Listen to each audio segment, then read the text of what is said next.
Good evening, everyone, and welcome to what I hope will be a fascinating evening. Tonight is one of the series of events that we put on to mark the 150th anniversary of the United Synagogue. On this day, the 14th of July, 1870, the United Synagogue was created by an act of parliament. The vision of the lay leadership and of the chief rabbi of that time of the amalgamation of 5 London synagogues was an incredibly visionary move that actually brought about the strength of the Ashkenazi community in the UK. Today, we are proud to be a community of over 62 synagogues, and we are proud of the vision that our leaders had then. And we sit here today, and I'm proud to be president of an organization that is one of the largest charities, and I would argue the most important charity in the UK today, as we deal with the fundamental needs of Anglo Jewry in saying that people have a way in which we can associate as a community. Tonight, we have a panel of speakers who have been brought together from 4 different of our United Synagogues. I'd like to introduce them first. Firstly, we have Rebbetzin Rachel Lister of Edgware Synagogue, Rabbi Batya Friedman of Hansa Garden Synagogue, my old school friend and former Ilford Synagogue choir boy, Rabbi Yehuda Leigh Black of Kenton, and last and by no means least, Rabbi Yitzhak Shochet, my own rabbi of Mill Hill Synagogue. But the interviewers have been brought together tonight to interview someone who needs little introduction. Lord Levy is a well-known and respected leader, not only in our own community, but in the wider British society. I can do no more than actually read from the words that I said 7 years ago when I was privileged as the chair of Mill Hill Shul to be in charge of the opening of the Ner or Community Centre that houses the Annie and Samuel Levy Hall. I said then, Lord and Lady Levy, Gilda and Michael, those of us who try and our part in the leadership of our community, but can but be in awe of all that you have achieved, whether it is here in Mill Hill, in the Anglo-Jewish community, in Israel, or in the wider British society. Your contributions are enormous. Michael, I know how important it is for you to have your late parents' names associated with this hall, as it was with its predecessor. It is wonderful that after so many years since their passing, they still have an influence over you. It says much for the people that they were, and also for the respect that you show them as parents, an important lesson for us all. Thank you both very much. Words that are equally apt today as they were 70 years ago. So, ladies and gentlemen, I hope you enjoy it this evening, and I hand over to Rabbi Shochet.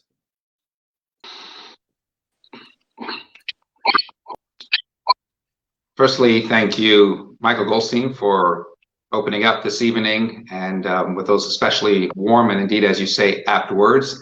And let me at the same time say, Lord Levy, and express my personal gratitude to you for agreeing to come along tonight, making the time, because I know that even in lockdown, you're busier than most people might be outside of lockdown, but you've agreed to give us the time tonight to be able to go through this process and share your insights is extremely appreciative.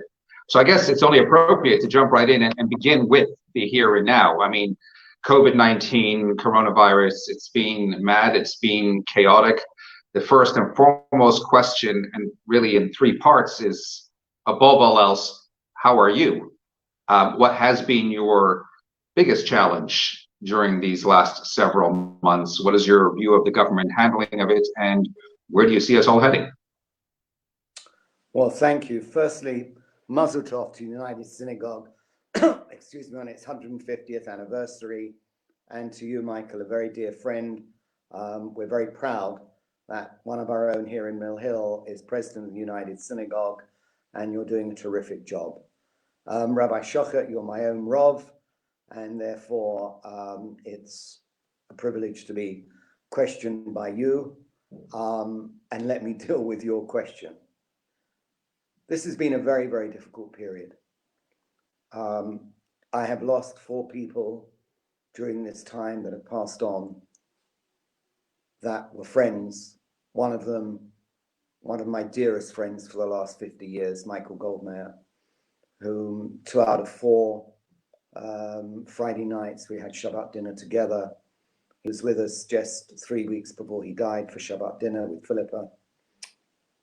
From our own shul, Rabbi Stanley Michaels, who I saw every Shabbat for the last 30 years. Rabbi Avram Pinter, who phoned me as he was admitted to intensive care at University College Hospital, could hardly breathe. I hardly recognized his voice. I said, Avram, is that you? And he said, Michael, it's me. I'm being admitted now to the intensive care. 10 days later, he passed away, and I was able to help to get the body out to Israel for the Levaya. And then my lawyer in Israel of 40 years standing, Michael Shine, he was not COVID related, but also died. So it's been a very tough period. And for someone like me to be locked in at home now for 4 months, although I do a lot, and although we have guests in the garden, and you yourself, Rabbi Shachar, have been here the last few weeks to learn in the garden as opposed to on the phone every Friday morning, as we always do. It's a very difficult period. I'm used to having lunch 3-4 times a week in town, being in the Lord's, having 2 or 3 dinners. We had to cancel some very important dinners during this period. So it's not been an easy period. You then go on as to how the government has handled this and what is the way out of it and the way forward. The last thing I want is for this interview to be a political interview. I've done too many of those over the years. But if you look at the reality and what's happened and where the UK is today compared to so many nations of the world, we're in a very, very bad way. When a plane came in from Wuhan on the 31st of January, the first cases were in York. That night was the official leaving of the EU. There was a big Brexit party in Downing Street. There were lots of parties going on. And a few days before a Cobra meeting taking place, the Prime Minister was not at it. 2 weeks later, I think the 13th of Feb, the cabinet was reshuffled. There was then announced the divorce of the Prime Minister. There was then announced his engagement and that his fiancée was expecting their child. He didn't attend, then he went on holiday for a couple of weeks. And then there was a big dinner, and he didn't attend the first Cobra meeting until the 3rd of Jan. And there was still a 3rd of March, forgive me. And there was still a blasé attitude. We're the best. We're coming through this. There aren't problems. Now we sit here in July. We all know the number of deaths. Who knows how many could have been avoided? I really don't know. Our NHS has coped brilliantly, but this has been a terrible period for this country. For us to have the 3rd number of cases of deaths in the world after America and Brazil is shameful. When you have a country like South Korea in the hundreds and so many other countries, and okay, you look at the population sizes as well, but we've really, really, in my opinion, not handled this very well.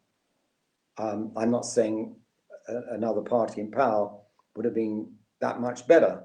I'm not saying that. That's not the purpose of the answer that I'm giving to you, Rabbi Shachar. But I don't think that we've handled this well at all. In my capacity as president of Jewish Care, this has been the most difficult period that the organization has ever faced. And not specific to Jewish Care, but generally what's happened in care homes, having to take residents back from hospital when they weren't tested. And just only a few weeks ago were all residents and all staff tested. That's been a very, very difficult period. And having to provide our own PPE equipment to get the best equipment has also been extraordinarily difficult. I think the third part of your question, Rabbi Shachar, was how do we get out of this? I wish I were wise enough to know the answer to that. I hear all sorts of things in the papers today. They were talking about another outbreak and the potential between September and next summer of 120,000 further deaths. I just don't know. I do know that hospitals are being put on alert for another outbreak in the next few months. And I find that very, very frightening. So I hope, Rabbi Shochet, that gives you, to the best of my ability, the answer to the three parts of your question. Okay, thank you for that. Well, let's move on to something a little bit different. In fact, let's go all the way back to the beginning. 27 years ago, I do remember the very first time I met you on the Shabbos. It wasn't my first Shabbos in Millville because you weren't there, but it was the second Shabbos when you were back from holiday in August. And then a short while later, I met somebody by the name of Jeff Shear, who, of course, had worked very closely with you over so many years. And he told me, and this is the way I was essentially introduced to you, Lord Levy, or then you were still Michael Levy, is known as, we call him the Boston Strangler. And he said, because when he gets his hands around you, he will not let go until he gets what he wants out of you. And it is a given that over the course of the years, JFS, Jewish Care, JLGB, and so much else besides, many, many, many, many millions have been raised by yourself. Straight up, what's the secret? Well, God, 27 years ago, I'm still Michael Levy. I'm privileged and honored to have the title Lord Levy, but as far as I'm concerned, to everybody, I'm Michael. Wow, Boston Strangler, that sounds very ominous. That sounds very scary. I don't think I fundraise in a scary way. And if you multiply the millions, to hundreds of millions, and probably today going towards the £1 billion mark for all sorts of charities, and particularly in our own Kehillah, in our own community and Anglo Jewry, I think it's just a matter of going up to someone and asking them. You don't strangle them. My form is to hug. I wish I could hug at the moment, but there you go. No hugging at the moment. But really to look at someone in the eyes, tell them about the charity, why you're asking them. You have to believe in the cause that you're asking. You have to be absolutely confident in the governance of that charity, what that charity stands for, and have every confidence if they ask you a question about that you can answer it. And as long as you've got that, there is no shame in asking anyone for money. You know, Rabbi Shochet, the worst that anyone can say is, no, sorry, Michael, we don't want to give. That's the worst, is they can decline. And you know, very often, people are proud to be asked. When you ask someone, they think, wow, Michael's asking me. I must listen to what he has to say. What is the charity? And somehow you can often really release something within a person where they want to give, tzedakah, they want to give charity, but they haven't really been asked. And it's amazing. I mean, I remember a case where someone said, Michael, I want you to go to a dinner. This was on Jewish Care. There's someone there we think is a wealthy man, but he's never really been asked. And the maximum he'd given is £10,000 at this particular dinner. I went to the dinner, befriended him, took him around the Jewish Care facilities. And a number of years later, he'd contributed to Jewish Care alone about 10 million, to JFS 1 million, and to various other charities, both within our community and outside of our community. So often it's people want to be asked, Rabbi Shochet, but they're not asked. And people somehow, they say for Shemen, they're ashamed to ask somebody. Never be ashamed. You're not asking for yourself. I've never asked anyone for a cup of tea for myself. If you're asking for something you believe in, I hope the Boston Strangler, Jeff, was joking, because my style is a warm hug, looking in the eyes. And by the way, if you know, you do your homework on somebody as well. And if you know someone's having a difficult time and they have been a generous donor, you always look after them. You give them the equal amount, if not even more, derech eretz and respect during the time they're having difficulty, because they remember that. And more often or not, these people will come back, and then they will absolutely do the right thing when they come back. So hopefully it's an explanation. I've given a number of lectures on fundraising. which would be much more comprehensive, mainly in the wider society. But there's no secret.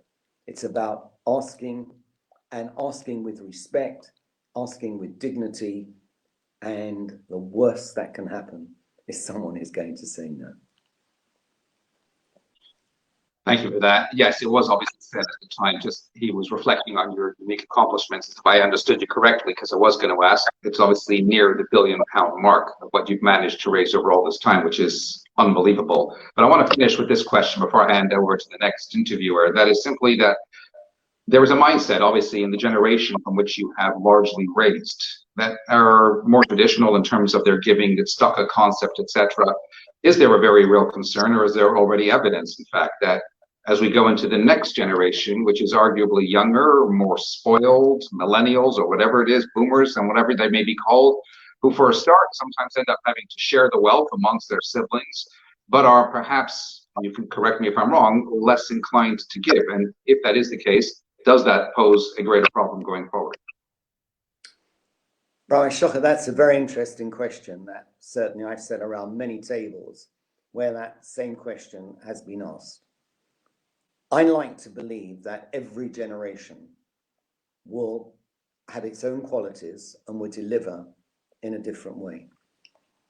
My generation hopefully has proudly represented Anglo Jewry and built some of the great institutions that we have. Generation before that built an institution like the United Synagogue. The generation going forward, we certainly have some very good people in their 50s, and I believe in their 40s and 30s. As to how they come forward in terms of their charitable giving, I believe the answer, I have to believe, and I have to feel confident that generation will come to the table, will be supportive of our community and Anglo Jewry, because I do believe that they will rise to the occasion. Every generation has its own way of doing things, but every generation in one way or another does rise to the occasion. And I firmly believe that this next generation and the generation after, in their way, and it may be different, and they may focus much more on home charities, but I do believe, yes, that they will come forward and they will support our community and the charities that we know desperately will need their support. Thank you so much, Lord Levy. And now it gives me pleasure to hand over to Rebbetzin Lister from Edgery United Synagogue, who will carry on with some questions that have been presented to her from her own community. So over to you, Rebbetzin Lister. Hello, good evening. Good evening. Good evening, Lord Levy. I'd like to wish a mazel tov to the United Synagogue for 150 years, and just to say that I'm so proud, and my husband and I, to serve in this organization. Lord Levy, you are an example to all of us with all your charities. You are an example to how to lead a life, how to live with money for all of us. And I would like to just ask you and take you right back. What was your childhood like? And what was the tipping point that made you into the dedicated philanthropist and charitable worker that you are? Well, Rebbetzin Lister, it's lovely to see you. And thank you very much for your question. So my childhood could not have been more different. My late father, Rebbe Sholem, ran a shul in Stoke Newington. It was an independent shul, not part of the US. And we lived in one room and had to go to the public bath on a Friday for Shabbos. If I could bunk off, I would. It wasn't a very pleasant experience. And my dear mum, God rest her dear soul, Zichrono Livracha, she used to stretch a meal from 1 to 3 to make sure that we ate.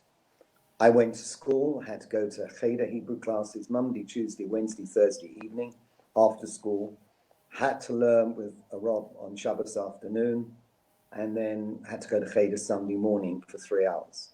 So that was my upbringing. And I was fortunate in life. And I got married very young, married now 53 years. And I was able to start giving tzedakah in my 20s, and somehow realized that I had this ability to ask people. And at the beginning it was difficult, because I was asking people that were much older than I was. But I was able to do it. And somehow I realized that if I had that skill set, whatever it was, I should try and use it to the maximum. So that's really how it started. I also perhaps have such respect and derech eretz for our rabbonim and for those who serve our communities, because I didn't necessarily see that when I was growing up. In those days, I didn't think a Rav or a Shamas was treated perhaps with the derech eretz that they should have been. And I learned a lot from that. And I vowed that as I grew up, I would change that. And in actual fact, I changed the whole situation of salaries in terms of professional staff in our communal organizations, because I believe that they should be paid properly, as though they would be in commerce.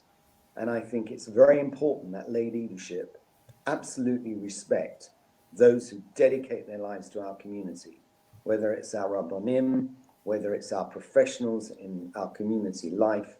And that to me is very, very important. So I could go on, but I want to try and answer the question succinctly. But that's where it started. And I used to walk from Stamford Hill to Leeds Road to take a children's service on Shabbos. And then I used to go from Stamford Hill to Croydon to teach on a Sunday morning. So it was 2 hours each way by bus and train, 3 hours teaching, 7 hours for the princely sum of £1. But there you go. So that gives you a little taste, Robertson Lister, of my formative years and how things developed. Okay, so but you started off your business life in music, and then you seem to change and dedicate your life to supporting charities, to looking around you, supporting the Labour Party. What was it that changed you, that didn't keep you into business, took you out of it, stop and look after the community around you, the world, the country around you? What was that tipping point? My mother's death. I was first of all in professional practice. Then, as you so rightly say, I was in the music business, had a very successful business. Daddy died when he was young at 65, when I just started the business. Mummy then had an amputation, which got me involved in the then welfare board and helped to create Jewish Care.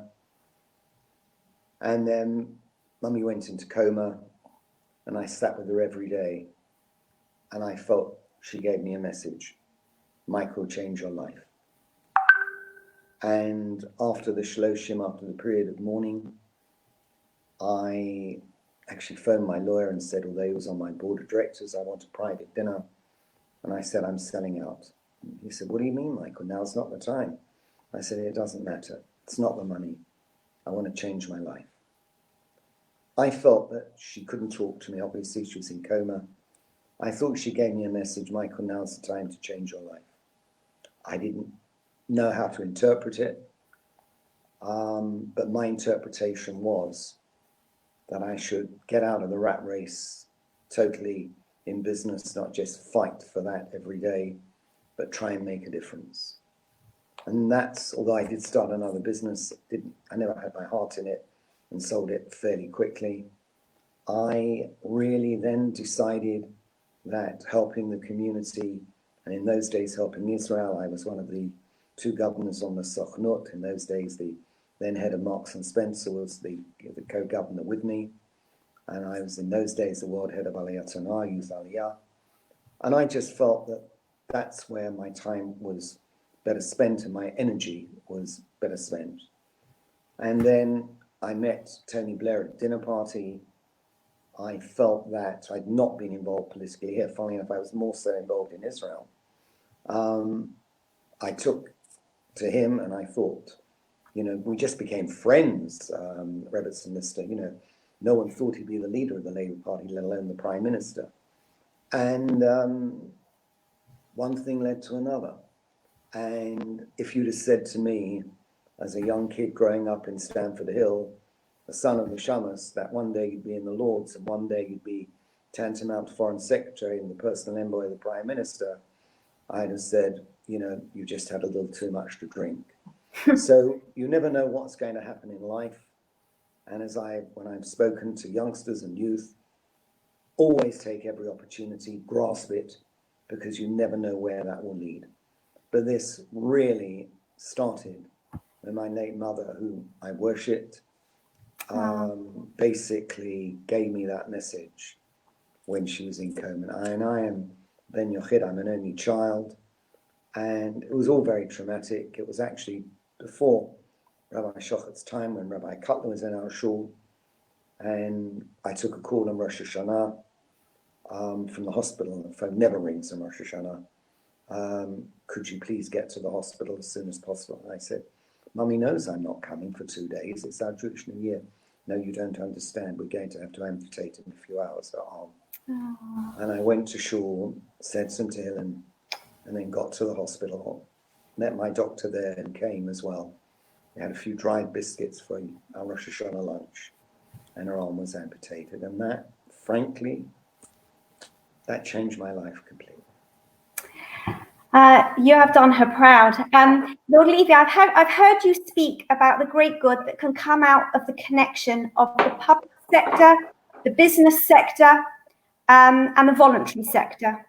And I wondered what your view was, how we could apply this to the future of our own United Synagogue. Well, that's a question no one's ever asked me, Robertson Lister. It was when I made the speech. Well, I think those sectors have to be linked for the betterment of our society on a macro level, and therefore if you bring it down to a micro level in terms of our community and our United Synagogue. First of all, United Synagogue is part of our charitable sector, hence we have the beautiful shuls we have the beautiful Sifrei Torah. These in the main are gifts from the community. We therefore need to link that voluntary sector with the public sector, because United Synagogue has the backing of government. We have honored prime ministers, honored members of cabinet who have been to our shuls, who've attended functions, members of the royal family. At the induction of Chief Rabbi Mervis, Prince Charles was there. So working with the public sector for any organization in the charitable sector is crucial.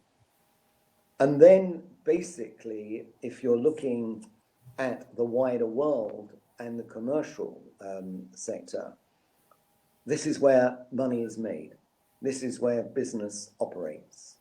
And when you have a business sector that recognizes how crucial the voluntary sector is, when you have a public sector that recognizes how crucial both the voluntary sector is and the commercial sector is, for want of a better word, that's when society will get better.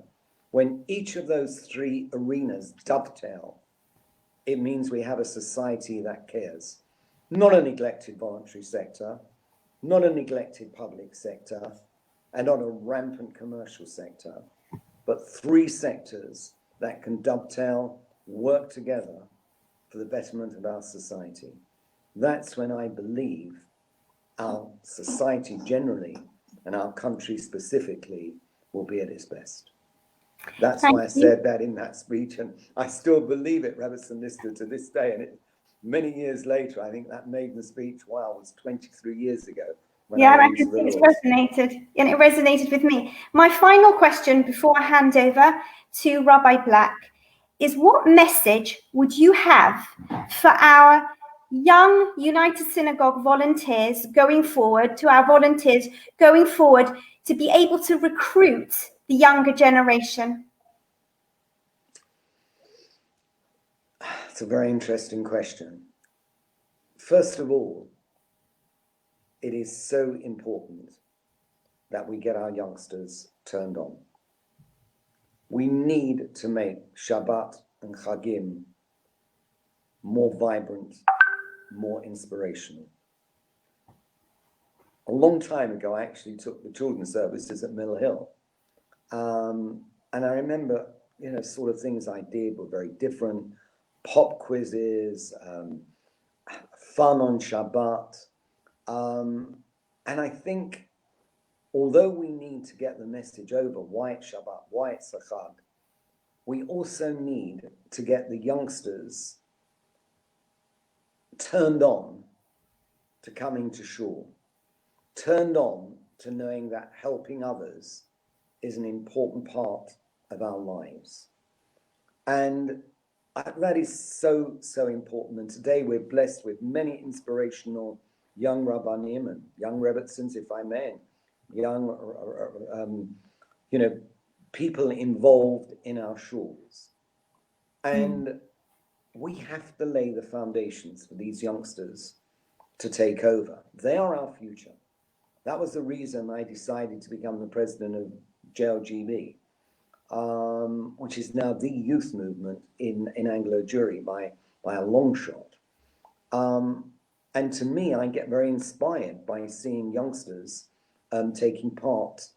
And I often go down on a Shabbos to the children's service, and now we think there are 4 or 5 in Mill Hill, and the youth service to see what's going on, because I just think that's so important. And when I give the leaving lectures, I always do, unfortunately not this year, to year 13 at JFS as the president of the school, I just encourage them to take an active part in communal life. And I always give them a message of chizuk and strength going forward. And we need to teach our youngsters that they need to be proud of who they are, stand up for who they are, and never be ashamed of who they are. When I traveled the world as Prime Minister Blair's envoy, every residence, every ambassador's residence that I stayed in knew my kashrut requirements. Even in Syria, the late President Assad arranged for kosher food to come in from Turkey for me. And our youngsters need to know they can get as equally as far, they can rise to the top in society without throwing away their roots and without giving up on what they've been blessed with as part of our faith and as part of Judaism. So that, Rebbe Sinister, would be what I would say to our youngsters. And there's nothing more rewarding in life than giving of yourself and volunteering. That's the greatest blessing that we can give, because we all leave this world with that. All we leave it with is our name and our reputation. And as long as they all understand that, then we're in for a very, very blessed and successful future with our youngsters. Thank you so much. I wish you and Gilza a long and happy life. Thank you ever so much. I'm going to hand over to Rabbi Black, and he's going to ask you more. Thank you so much, Rebbetzin Lister. Thank you so much. Firstly, I just want to say a big welcome from Kenton to everybody out there, and a belated Mazel Tov to you, Lord Levy, for your birthday. It was on the 11th. Am I correct? So it was. And it's really lovely to see you again. I do hope you are well. All the questions this evening have been given to me by community members. So my first question was submitted to me by David Harris, the retired deputy headmaster of the JFS. It's a double question. You were involved in the transition of JFS from Camden Town to its present campus in Kenton in 2002. You continually take an interest in what is going on. Indeed, you are its president, and you have brought over the years many outstanding speakers to come and speak to the students. What is it about JFS that caused you to get involved in the first place? And the second part of this question is, we are living in a world of Holocaust denial and threats to the state of Israel. Has the school got its preparation right for the students to take them into the challenges of a sometimes hostile world for the Jewish people? Are they doing well? Well, thank you, and please pass my warmest regards to David Harris. I remember him very well. And you're a gentleman as well as a Rob, that you didn't say how old I was, you see. But I'm prepared to do so. Thank God the Abishter should take care of me. I was 76 last Shabbat. Wow. It's 100 and something. So here we go. Your two-part question. The late Joe Wageman, whom I had the utmost respect and admiration for, was head teacher in Camden. She found out that my late father, Sholem, went to Jewish free school, as it was, when it was in the East End. And she became, using Rabbi Shochet's expression from Jeff, the Boston Strangler, and she got hold of me and said, Michael, you've got to help us at JFS, and we want to move from Camden to a new site. We've outgrown Camden. Look at the building, it's falling down. We really want you involved with the school. I had nothing to do with JFS, other than I knew that my late father had been a pupil at the Jewish free school. So that in itself, to me, was honoring his memory, as it were. And I said to Joe, yes, I will get involved. I literally took a year out because I was doing so many other things and raised the money to build the school, which 20 odd years ago was, I think I brought in about 14 million, which was a lot of money then. And we have the most incredible campus at JFS for future students. And this academic year, I'm delighted to say there'll be 2,100, a full quota of students at JFS from the September term. Please God, the kids will all be able to go to school. So that's what turned me on. That's what attracted me. And that's why I've always got very exciting speakers to come to the school each year for the graduation ceremony. And JFS is something that is very close to my heart. And I host each year the head boy and head girl team at the House of Lords for tea. And nothing gives me greater pride than to see them. And I introduce them to so many other members of the Lords. And I go to great kick saying these kids are from JFS. And I think it's a terrific school. Now you ask the second part of that question. No matter how good an education is, the real test is when you go out into that big wide world. When they go onto university, when they go onto campus, and when they face their first hostility, whether it's anti-Semitic, whether it's Holocaust denial, whether it's derogatory comments on Israel that are unjustified. You're never totally prepared for it until it actually happens. What we try and do at JFS is to make sure that the students have a knowledge of their Judaism, have a knowledge of the Holocaust and what happened, and know the facts, relevant to Israel. So if they're faced with hostile, and when I say hostile, questions that often are not based on factual reality, that they have the facts available to them to deal with those issues. I think that's the best any school can give, whether it's JFS or any school, whether that be some of our other Jewish schools or in the wider society where they have their Jewish societies and Jewish education programs. I think that's the best, Rabbi Black, that one can give. But the reality is always one is faced with that instant, whether it's, as I said, anti-Semitic, Holocaust denial, nastiness, really vociferously anti-Israel questions. All one can do is prepare students that you give them the facts, you give them the knowledge, and that you give them really an education and the strength of character, by the way, and the confidence that they know they can stand up to anybody if they have the facts at their fingertips. I'm not saying we'll always succeed at JFS or other Jewish schools, but I think it's a very important part of the education and curriculum, and I hope David Harris will endorse that. in terms of our youth and our going out from school into wider society. I'm sure he will. Thank you for that. My next question was submitted by my vice chairman, Roy Block. When you came to Kenton to speak some 6 years ago, and we all remember it, you said that you never compromised on kashrut throughout your travels.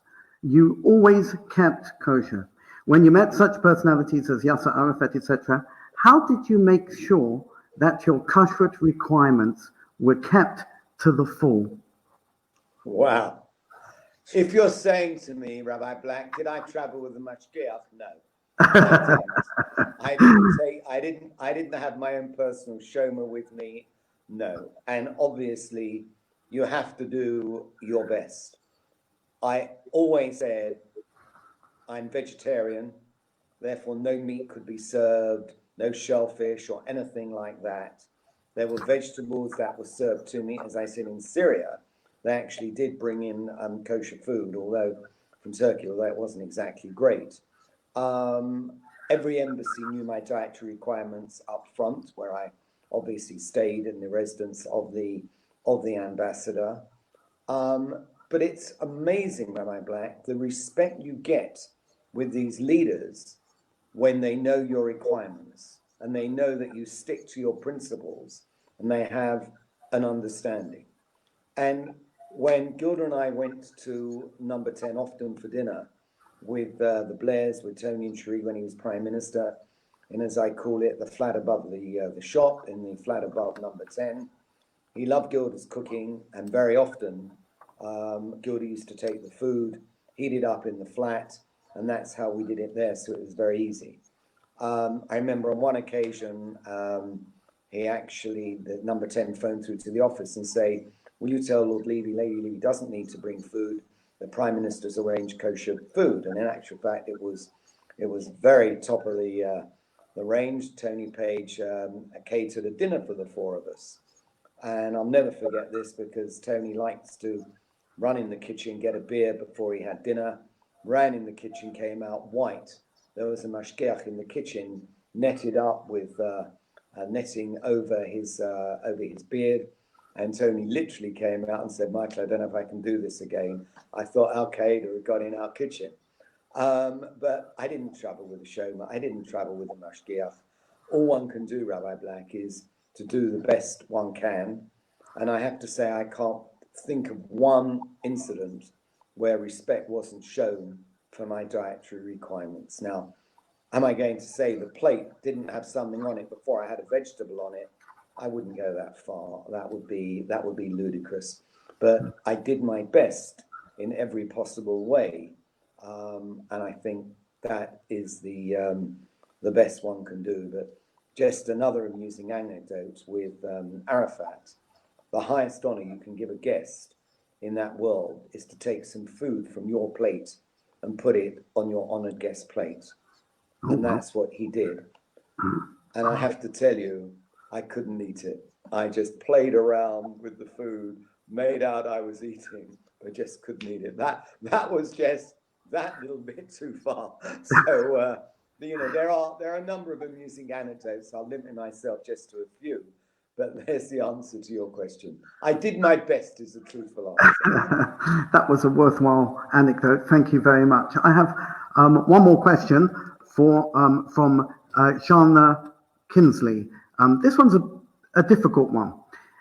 It has been reported in the organ of Anglo Jewry, the Jewish Chronicle, that in an interview about Israel, your son had expressed views that were more pro-Palestinian than Israel. How do the views of your son align themselves with your own, or indeed do they? Okay, Hard one. so let me answer that question. And it's not an easy question. First of all, I'm an extraordinarily proud father of both my children.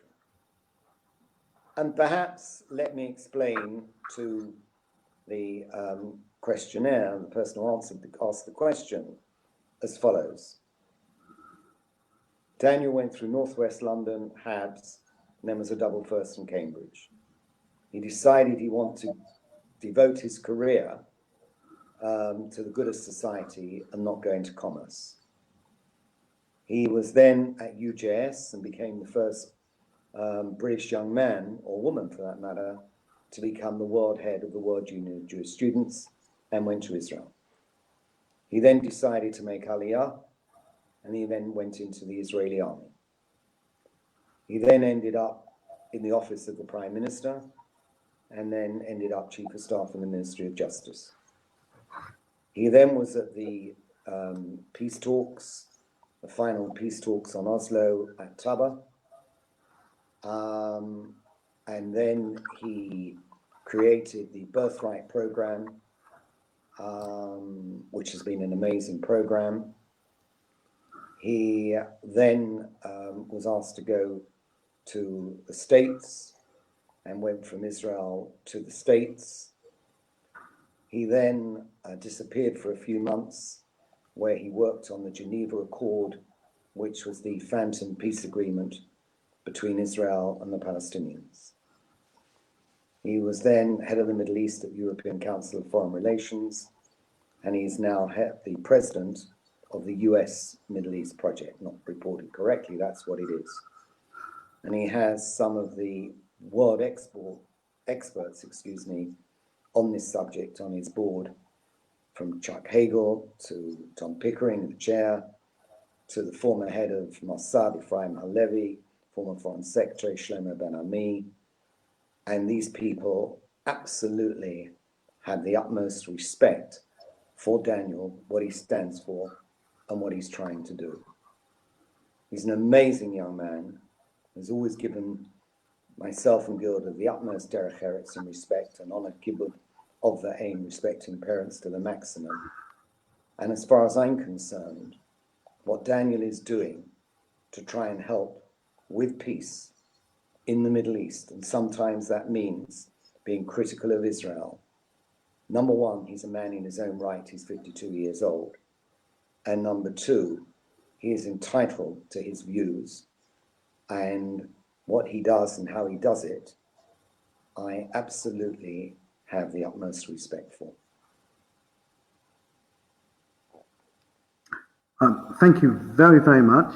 I'd like now to hand over to Rabbanit Friedman from HDS from Hampstead Garden Suburb. Hello. Hi, thank you. Thank you, Rabbi Black. Well, Lord Levy, thank you for joining us this evening. You know, Rabbi Shachat opened up with you being called the Boston Strangler, and when we first met back in January, you were far from it. You know, we back in Israel with the World Holocaust Forum, you were there taking us by hand with my husband and introducing us to many different people, from former Chief Rabbi Yisrael Meir Lau to Sheldon Adelson, and it was really fascinating, and we really appreciate that and never forget that. And when I got back, I was like, who is this guy? And our colleague, Gail Kravitz, who is a member, along with yours, in Mill Hill, a daughter of Anthony, said, oh, here's his book. And so that's what I did during COVID. I read your book to know who you are, and fascinating story. So my first question to you is, what's your involvement with the World Holocaust Forum? How did you get involved? I know you were there last year as well. The year, I guess it was 5 years ago when they did it. How did you get involved with that, and what's your connection to that? Okay, so first of all, it was a pleasure to have met you, Rabbi Friedman, and your husband, the Rov, in Israel. And it was a real pleasure and honor for me to take you around and really, as it were, introduce you to so many people. It was my pleasure and honor. So the World Holocaust Forum has been very heavily subsidized and funded by the Cantor Charitable Foundation. And I'm privileged to be one of the 3 trustees of the foundation.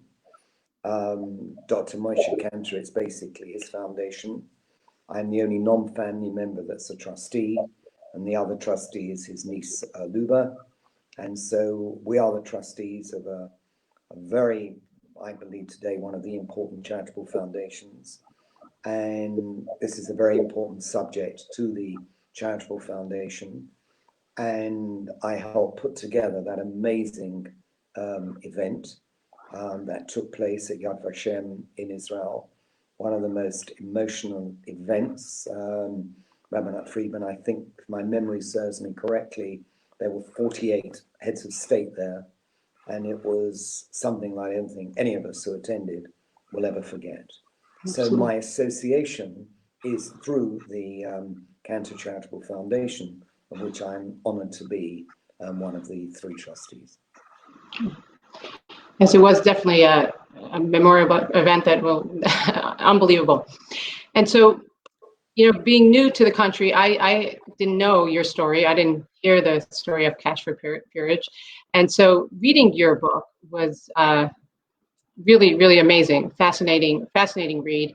And the question to you is, you know, knowing that someone was out to destroy you, literally your reputation, who you were, how did you get through that? How did you every day, you know, be able to stand up strong and still go forward? Rabbi Friedman, that's a tough question. The answer is with great difficulty. When you're in the front line in politics, it's a rough ride. When you put your head above that parapet, you know that people are going to shoot it down. And I beat the Tories at their game. I raised probably over 100 million for the Labour Party. It never happened in the history of the Labour Party. I took the party from being totally dependent on the unions, and they're very important to work with them. And it was historic. And I was a great conduit to beat up on the Prime Minister, to beat up on Blair. And in many ways, I was an easier target than to beat up on the Prime Minister. It was rough, but you would always see me, hopefully I would, you know, suited and booted, as they say publicly, hopefully with a smile on my face. Boy, when I was at home, I'd sit there and probably a pair of shorts and think, you know, what is going on in my life? I've never been through anything like this. I'd never done anything wrong. I couldn't decide who would go into the Lords. The whole thing was just contrived. So I knew that there was nothing to it. But you know, when the media are on a rampage and you're learning what's going on from the media, it was very tough and very rough. And often our lane where we live, you couldn't get to our gates because the media crews outside. So it was a very tough period, but I always knew that there was nothing to it. But there's a word called emunah, and I had faith. In my study at home, I had 2 portraits of Mummy and Daddy. I often looked at them, asked for their bracha. I have to say Rabbi Shochet was tremendous during this period and gave me great chizuk. But to say, Rabbi Friedman, it wasn't a tough period would be an absolute understatement. It was horrible, absolutely horrible. And you look back and you think, my God, till it happened, it was very tough for Gilda. Our son, Daniel, at the time was living and working in Washington. He was living there with his wife, who's Israeli. And our daughter was here. And it was really rough. But if you know that you haven't done anything wrong, if you know that you can stand up and be counted and totally innocent and know the whole thing is politically motivated and contrived, and you do have emunah, I won't say that I didn't daven with a little more kavanah, a little more fervor during that period, but at the end of the day, I knew there was nothing to it. But having said that, there were moments when I was really, really down. And Gilda particularly, my kids were incredible, our close friends, and I've said Rabbi Shochet, they were fantastic, and they really stood behind me. Every charity I worked for, that I headed, they were amazing. And, you know, you come through. There are trials and tribulations that are given to us, right? From Abraham with Yitzhak, the Akedah, We all have our tests, and we all have to come through those tests, and we've got to come through to the best of our ability. We've got to have strength, and we've got to have emunah. And that saw me through it. But I sure wouldn't like to go through anything like that again in life. It was a very, very tough and difficult period in my life. That's for certain. Yeah, absolutely. I mean, God definitely did test you. I mean, to get that phone call on your birthday on July 11th, that's how you start off the book. Is one way to definitely get tested. So everything, after everything you did for the Labor Party, you know, like you said, you know, started off all up and running. How do you feel about it a year ago, and how do you feel about it today? You know, politics, Reverend Friedman, is a pendulum. When I got involved with Blair, I questioned him on what he felt about community. I questioned him on Israel. And in actual fact, we were together at Rabin Zichron Libracha's, the Levy's funeral. And I remember now, Tony was then leader of the Labour Party, not Prime Minister, had a little room in the King David Hotel in Jerusalem, and I took up one after the other from Shimon Peres, as it was then, down and introduced them. And I remember he said to me, he said, Michael, if I'm lucky enough to be Prime Minister, I want to have an involvement in this process. And he kept to his word. I joke he has more yarmulkes, more kippot than I've got, because every time he went to an event, I would give him a yarmulke, and he never gave it back to me. So I guess he's got them collected in some cupboards. He loved coming here for Shabbat dinner. I got him, when he was Prime Minister, to do the first ever Hanukkah candle lighting at Downing Street. It's the first time it had ever happened. And I believe he was truly a Chaver Tov Shel Yehudim and Chaver Tov Shel Medina. I think he was a really true friend of our community and a true friend of Israel. And our community in the main loved him. But you know, politics, you go in a booth and you decide who you want to vote for. And it's not up to anybody to dictate or determine to anybody how they vote. But I do believe swathes of our community switched to Labour, switched to him. Every organisation wanted him to speak. I think I can say that I virtually got him to speak at every organisation. I remember when I got him for Rabbi Pinter Zichron Libracha, I got him to open the Yesod Torah girls' school in Stamford Hill.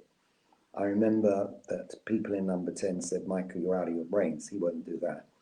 And I said, let me put it to the test. I said, Tony, I want a personal favour.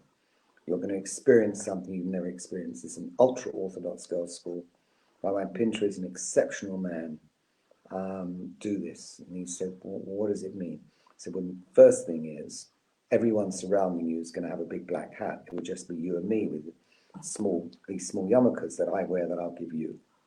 Secondly, you don't put your hand out to any woman to shake the hand. And lastly, you're going to have an unbelievable experience and see a whole different side of life.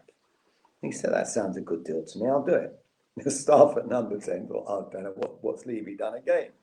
And it was a wonderful experience for him, and he still spoke about it.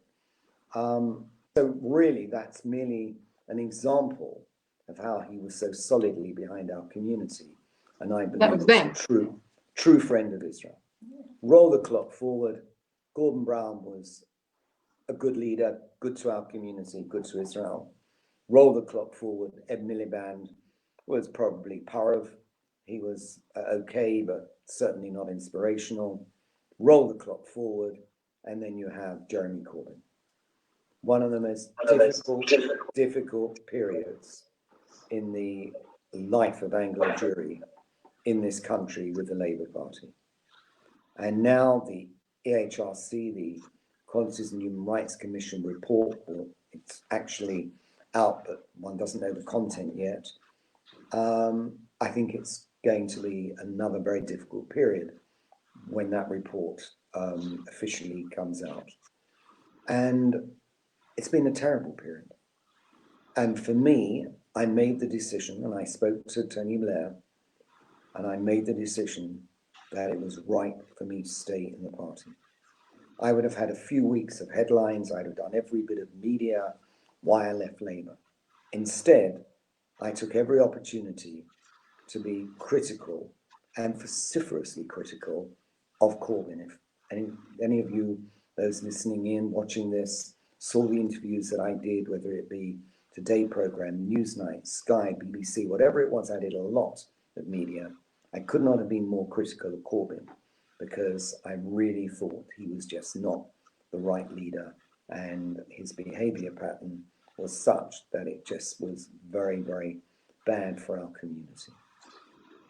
He's gone. I decided to stay in because I think it's better to fight from within where my voice could be heard than be outside. And then, okay, I could have gone out and then come back, but I was appointed a Labour peer, not a crossbencher, and I decided to stay in. There is a new leader of the party, Keir Starmer. We will wait and see what happens. So far, he has made the right noises and he's making the right attempts. But Rabbi Friedman, I want you to know that anti-Semitism and all forms of racism are abhorrent. And I've taken a number of peers into the Lords, and as you know, when you go into the Lords, you have two supporters who take you in. And I've been told on a number of occasions when I took in a new Labour peer from the Tory benches, it was heard to say, oh, who's the Jew boy bringing in now? So this is just not an issue that affected the Labour Party. Excuse me. It affected it very badly when Corbyn was the leader of the party. And frankly, he just didn't have an understanding of what our community was about. I hope things have now changed. I hope Keir Starmer is going to be a strong and solid leader of the Labour Party. Every country needs a strong opposition. We didn't have a strong opposition over the years when Corbyn was leading the party. I hope and pray that Starmer will give that leadership. There will be a strong opposition. But as I said, Rabbi Friedman, at the beginning of this interview, I don't want this to be a political interview. As I said, I've done enough of those, but there is your answer. And has it been easy to stay in the Labour Party during this period? Absolutely not. It's been terrible. And when people have come up to me and they've said, Michael, we love you. You do so much for our community, but how can you stay in the Labour Party? I answer them. I'm polite with them. I'm honest with them, although sometimes it aggravated me and irritated me greatly. But I answered them and gave the same explanation to them as I've given to you this evening. Well, thank you. That's very powerful. The amount of time you invested and everything that you've been through, you stuck it through. And like you say, you know, sometimes it's better to work than when you're out. So we're coming towards the end. I just wanted to also, you know, they call you the Jew boy, but not only do you wear your identity, your Jewish identity on your arm, but you wear your Yiddishkeit, your Frumkeit, and you're very, very proud of it. And I'd like you said, you know, you're a real ambassador to the younger generation, to not be afraid to ask for that kosher food, to ask to make sure they know who they are. So Yasher Koach to you. And thank you very much, Lord Levy, for giving us your time. We know you're a very busy man, and everything that you did and continue to do for our community and this country and for Israel. I wanted to thank Rabbi Shachat for orchestrating all this. He may not play tennis along with, I know we didn't bring up the tennis bit, but I know that's a big passion of yours. I actually, practiced a little bit this morning to get into the mode. I know he has a good breakfast with you. And it's really been a real honor to be part of this panel alongside yourself, Rabbi Shachat, and Rabbi Black, and Rabbi Lister. And thank you to Michael Goldstein, the president of the United Synagogue. Thank you for all your tireless work hours behind the scenes to make everything run like clockwork.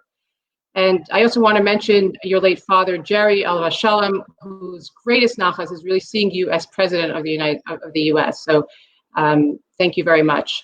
And Mazel Tov on reaching this great milestone. Thank you all for tuning in, and have a good night. Thank you.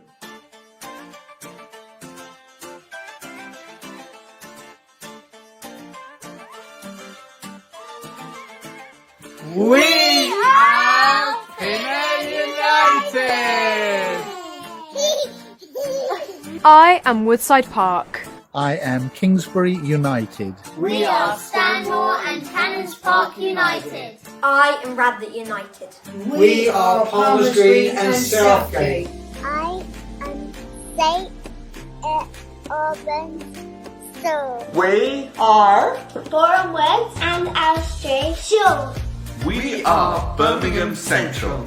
We are Mill Hill. I am Hampstead Garden Suburb Synagogue. I am Bushy United. I am Enfield and Witchell Hill United. I am Shenley United. We are Richmond.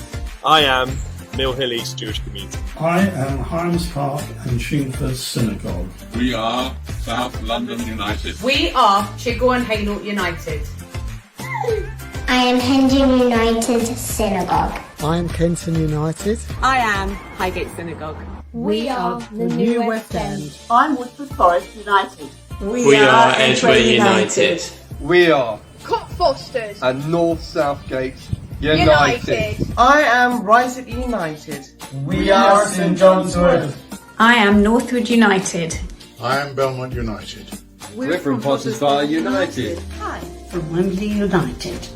I am a Magen Avot. I am Ahavat Israel. I am Finchley United Synagogue. We are Barnet United. I am Golders Green United Synagogue. I am Brunsbury Park. I am Watford United. I am Hampstead United. I am Central Synagogue.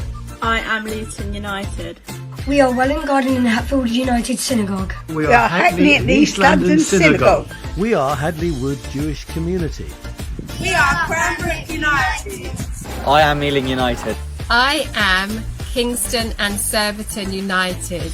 We are Finchley Park Synagogue. We are Aleit Sion. We are Sheffield United Synagogue. We are Muswell Hill Synagogue. I am Sutton and District United. We are Southampton. We are the United Synagogue. Happy 150th anniversary to the United Synagogue. And here's to the next 150 years.